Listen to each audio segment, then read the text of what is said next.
Gracias por continuar con nosotros. A esta hora vamos a comenzar a leer parte de los comentarios que nos llegan a través de nuestra cuenta en Twitter, @solucionesgb. Recuerden, hoy con el hashtag decir no. El galán Guillén, ya como siempre en sintonía con nosotros, agradecidos por eso, dice pensar muy bien antes de actuar y decidir bien con toda la máxima sinceridad, pero sobre todo establecer límites. Es lo que, digamos, él considera fundamental para aprender a decir que no. Moisés Zambrano dice, muchas veces la gente en ciertos ámbitos confunde respeto con sumisión, por lo tanto decirles no para ellos es un atentado. Esto es algo pues muy cierto y vamos a estar profundizando en ello más adelante. Alfredo Salas dice, decir no, ¿cómo decir no a tu jefe en una petición cuando contradecirlo puede ser objeto de despido? Brevemente, Nora, una respuesta para esta persona. Fíjate que sí, puede ser objeto de despido, depende de la jerarquía y de la arbitrariedad que haya en el trabajo, pero definitivamente tú no puedes sobreestimar tus recursos dentro de un trabajo, al final terminas enfermándote. Yo estoy haciendo una investigación sobre estrés laboral y realmente la cantidad de personas enfermas por no decir, o sea, por decir sí siempre y sobreestimar sus recursos, es muy alta. Y ha sido tanto que se ha considerado una pandemia, porque hay muchísima gente enferma, justamente. Y no tiene que ver con el trabajo, sino cómo se asume el trabajo. Así es. Hay un comentario que me parece bastante interesante, lo hace José Luis Hernández. A esta hora dice, decir no. La praxis política generalmente radica en decir sí a través de las promesas, porque creen que así ganan seguidores. En este contexto, decir no sería quizás un poco más provechoso, mostrar las debilidades hasta cierto punto. Sí, bueno, el contexto social y político, que es donde nos involucramos todos como sociedad, también tiene que ver con esos valores y cómo nosotros nos hemos relacionado en cuanto a nuestros límites. Hasta dónde aguantamos nosotros, hasta dónde nosotros hemos podido ir viendo, hasta qué puedo yo dar, hasta dónde puedo recibir. Si no consideramos a nivel social nuestras propias necesidades y nos vamos adaptando a lo que nos imponen, entonces nosotros realmente estamos haciéndonos daño, nos estamos enfermando socialmente. El decir no, como tú lo comentabas anteriormente, Nora, es algo que vamos desarrollando quizás de forma hasta natural a medida que comienza pues nuestra vida, a partir de estos 18 meses, como tú lo mencionabas. ¿Qué es lo que priva allí para que entonces comencemos a retraernos y a ser, digamos, un poco más vulnerables a decir que sí a muchas cosas que quizás no queremos hacer? Fíjate, hay dos aspectos que hay que resaltar. Uno es, cuando existe mucha represión o mucha angustia de parte de los padres por la autonomía del niño, empieza el niño a captar esa angustia y empieza a darse cuenta que sus sí o sus no son tan bien recibidos por el ambiente. Okay. Allí también media la educación. La educación es un orden muy jerárquico, donde el niño no es el que tiene realmente el poder, sino hay unas reglas establecidas y todo esto. Pero también está el otro lado, que es la extrema permisividad, donde muchos padres incurren por no decirle que no al niño. Es decir, hay que tener como dos riendas, una en la mano izquierda y una en la mano derecha, donde tú vas mediando. No es fácil, pero el establecimiento de límites es lo único que fortalece la personalidad y que realmente fortalece la autoestima. Muchas veces dicen que los adolescentes se extreman, pero realmente los adolescentes, muchos están buscando límites. Y respeto. Están buscando nos. Están buscando no. Yo soy el que mantengo el orden y necesita seguir las reglas. Muchas veces cuando no pones límites o cuando no dices los no, cuando lo tienes que decir, la vida le va a decir al niño que no, pero de las peores maneras. Puede ser con la justicia, con el orden social, con muchos elementos. Así es. ¿Qué otro tipo de factores y creencias estarían asociados a esta debilidad por el sí o a no saber o no poder decir no?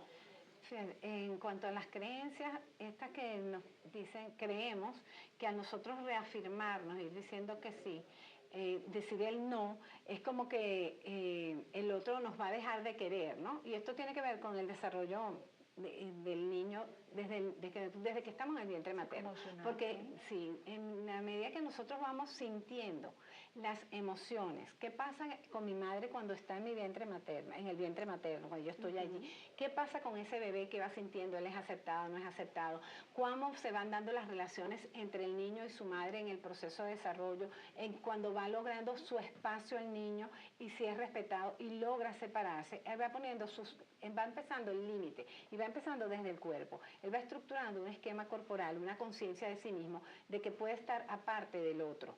Pero si eso no se logra porque la madre o los miembros importantes de su familia no le dan esa libertad, que no sea excesiva, tiene que ser un equilibrio, entonces él no va a poder estructurar esos límites físicos que se dan a través de su esquema corporal, donde él diferencia, esta es una persona, esta soy yo, y hasta aquí puedo llegar en lo físico. Entonces hay una invasión. Yo puedo vivir como un invasor o puedo ser invadido, que es cuando no logro poner ese límite y decir no. Y emocionalmente eso es algo muy grave porque la persona pierde su fuerza, su energía, progresivamente en todos los ámbitos. Y por eso es que no puedo decirlo con mis amigos, no, pero Clarita, ven a hacer esto. Ay, sí, yo lo traigo, aunque yo tenga mucho trabajo, aunque no pueda hacer eso. Entonces eso es recargarse. Porque entonces aparte también allí surgen, digamos, a partir, sí, de este periodo de aprendizaje en el que mucho tiene que ver la familia, la escuela también, el ambiente en el que se desarrolla el niño, el hecho de que la persona sea de repente muy tímida o carezca de habilidades sociales o de repente esté buscando constantemente aprobación, en otro aspecto desarrolle ese miedo a defraudar a los demás, que mucho tiene que ver con la parte de la autoestima de la que ya vamos a hablar. Ahora también, hablamos de cómo influye la formación familiar. Pudiéramos decir que este no poder decir no es algo que se ve más en generaciones, digamos, pasadas, que en estas nuevas generaciones de niños. Perdón. Adelante, Nora. Yo diría que no sé si se ve más en esta generación, pero es más evidente que hay mucho más recursos que educan a los padres, que les dan información y probablemente algunos de ellos, no teniendo tampoco sus límites claros, pueden extralimitarse en los no o en los sí. Okay. Es decir, muchas veces buscamos recetas que nos vienen de afuera. Los especialistas dicen todo esto, pero resulta que la única persona que puede saber de los límites de su propio hijo, de su propia familia y de sí mismo, es la persona que va midiéndose constantemente en esas interacciones humanas. Entonces, sí, a veces vemos una extralimitación de los sí, o una extralimitación de los no. Yo no creo que tenga que ver con generación, yo creo que tiene que ver con conciencia de ti, porque no es algo que a veces tú decides, sino algo que se formó dentro de ti que tú no sabes reconocer. Y ahí está el tema de la personalidad, y ahí está el tema del trabajo que se tiene que hacer muchas veces con algunas personas cuyos sí o cuyos no están generándole problemas serios en su vida. El trabajo es una de las consecuencias, pero ya viene desde atrás. El tema de la asertividad, ¿qué papel juega esto allí? Exacto. En la asertividad justamente es cómo yo puedo reconocerme a mí, reconocer mis necesidades y poderlas expresar, porque como me he visto limitado en mi expresión, y eso se me nota en el cuerpo, yo asumo ciertas posturas, cierto tono de voz, cierto volumen, cierta respiración cuando voy a decir el no, y eso me limita a poder decir el no. La asertividad es aprender progresivamente y conjuntamente con este desarrollo psicocorporal y psicoemocional, conectarme con una respuesta que permita que yo como padre o yo como hijo pueda dar mi opinión sin sentirme mal, que me sienta armónico y tranquilo sobre todo, que yo pueda decir un no y decir no voy a perderlo, no voy a perder el amor de mi padre porque él me ama, no necesariamente porque en este momento yo diga eso, pues voy a perderlo. Estar claro que es una conducta y en un momento específico. Y la asertividad es una técnica de una habilidad social que tú vas desarrollando y en la medida que tus padres lo tienen, tú vas a poderlo aprender. Igualmente en la escuela. Entonces por eso se maneja como una técnica también, ¿verdad? Cómo tú puedes ir haciendo. En psicocorporal nosotros buscamos conectar todo lo que tiene que ver con la asertividad, defender tus derechos, desde el respeto al otro, respetándote a ti y tus necesidades y lo que a ti te provoca hacer, porque eso es lo que nos hemos visto más limitado, y lo hacemos conjuntamente con el movimiento, la respiración, o sea, mi postura, cómo me voy a colocar, qué cosas puedo hacer yo mientras estoy diciendo algo para poder fortalecer mi no. Decir no cuando uno se siente sin la energía, que uno dice, pero ¿qué energía es esa? Esa energía fantasmal, no. Sí, no, es una fuerza personal, ¿verdad? Que nosotros la vamos adquiriendo a la medida que vamos sintiendo nuestro cuerpo, conectándonos con nuestra emoción, el poder sentir y saber que sí tengo esa posibilidad de que no va a pasarme nada, que no tengo que voy perdiendo el miedo, porque es mucho miedo ante poder decir las cosas y mucha rabia inconsciente. tanto el miedo como la rabia están allí contenidas y me limitan a poder decirlo. Muchas veces esa rabia contigo mismo al no poder decirlo. Así es, Exacto. se te devuelve. Así es. Se devuelve hacia ti mismo y entonces empiezas a culparte, a sentirte mal, a resentirte. Tiene mucho que ver también con el tema de que muchas personas no pueden en determinado momento ante, digamos, una circunstancia en específico, una propuesta en específico, delimitar cuáles son sus prioridades. Al no poder, al no saber cuál es mi prioridad en ese momento, pues uno tiende a decir, bueno, sí, vamos a hacerlo. Entonces deja de lado muchísimas cosas. Vamos a aprovechar este instante justamente para ver lo que opinan muchos venezolanos con respecto a este tema. ¿Con cuánta frecuencia ellos pueden decir que no? Vamos a verlo. Saber decir que no y establecer tus propios límites no es sencillo, pero aunque te cause ansiedad o malestar, debes aprender a hacerlo si quieres mejorar tus relaciones personales y sentirte bien contigo mismo. Conectar con nuestras necesidades, atender a lo que queremos y necesitamos, priorizar el cómo estamos en cada momento y situación nos obliga a saber a decir que no. En ocasiones decir no deviene necesario para conocernos, significarnos y mostrarnos al mundo tal cual somos. Decir que no a la familia y a los amigos se nos hace un tanto difícil porque estamos acostumbrados a decir que sí con tal de mantener nuestras relaciones personales. Pero los venezolanos están conscientes de que tienen a su disposición la palabra no. Escuchemos. Casi siempre digo que no, ¿Por qué? porque hay que investigar realmente a qué se debe la pregunta y si no sé exactamente el trasfondo, pues por supuesto digo que no. Claro, ¿Por qué? porque tú a tú no le puedes decir que sí. Claro que sí, ¿Por qué? porque no todo hay que decirle que sí. Uno tiene que pensar muy bien, cuando va a contestar algo o decir no, sí. Claro, ¿Por qué? porque no siempre se puede decir que sí, pues. Y me ha tocado en reiteradas oportunidades hacerlo. ¿Por qué? ¿Por qué? Porque el no decir que no quiere decir que tú seas débil o que seas fusilánime, no.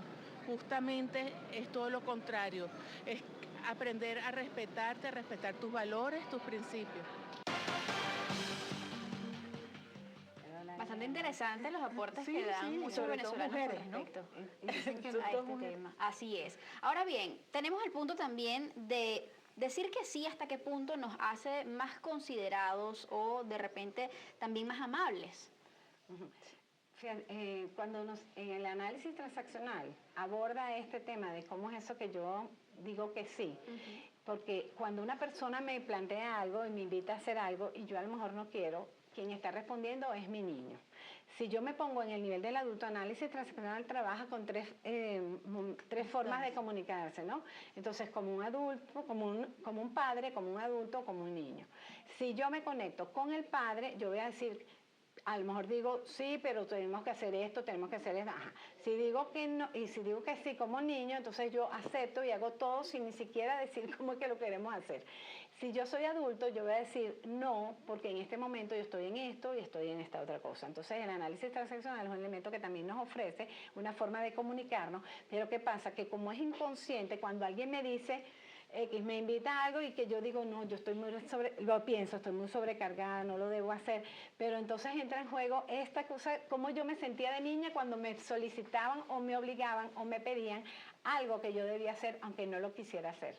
Entonces desde allí es muy importante ver que el sí es un sí a lo mejor obligado, es un sí inconsciente, es un sí que yo no, de verdad no siento, entonces eso no permite que yo sea auténtica. Y muchas veces no nos convierte esto en personas más amables o Ni más queridas. consideradas. Exactamente. En términos de respeto, ¿cómo se ve a una persona que sabe decir no? Fíjate, en términos de respeto se ve a una persona que sabe decir no segura, por lo general.